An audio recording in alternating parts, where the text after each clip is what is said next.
She holds 20,000 ordinary shares and 7,100 Series A ordinary shares in the company. No one has come up with how much these are worth or how much she stands to gain, if at all. Well, that's right. It's a private company. It's not a public company, so there aren't public records of how much money she's, due to gain. I think that the key thing is here that, firstly, it's a government policy that will directly affect the childcare sector. There will be thousands of pounds of grants which may go to the company that Akshata Murthy, the Prime Minister's wife, has shares in. And basically, the key thing is, while he did tell the Cabinet Office about this, he did tell them about this interest, he didn't tell MPs when asked about it directly. So it is a bit of a sort of ticky-tack point, but there is clearly a case to be heard. And I think the second point to note is the fact that, it's his wife again. We've seen this before, that her financial dealings and her financial status has been a problem for the Prime Minister and has created stories around, his own propriety or impropriety. So I think it's another thing he doesn't need right now. I think this is somebody who stood on the steps of Downing Street, setting the highest possible standards, didn't he, and determined to set out professionalism from the very start.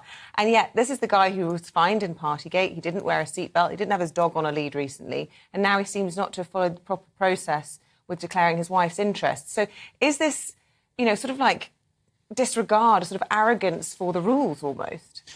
I don't necessarily, subscribe to the fact that it's arrogant. What I think it is, this is a very wealthy family. They're worth almost £1 billion.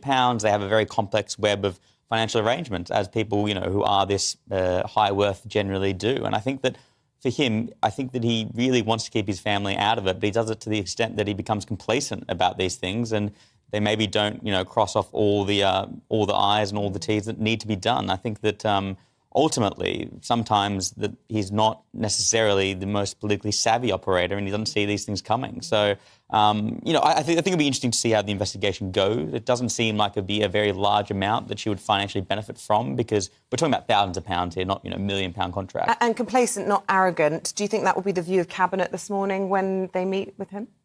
Yeah, look, I think that actually they won't be too disappointed, because the fact that if we look at all the newspapers today, it's not really being splashed, it's not being made into a large thing.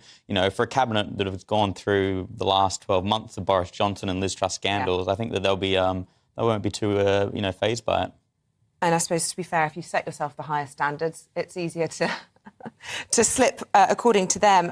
They also want to talk about machetes today. The government are clamping down on these. I suppose the question is, why has it taken so long to do this? Right. I mean, I'm quite shocked that these things aren't already in the statute books. Yeah. I mean, we've learnt today that things like machetes and these great big whacking, zombie knives are legal, and I've been told that they're, available as easy as cheap as £8 online, and kids are able to access them. So the government's talking about having 2-year sentences for these sort of knives, up from 6 months.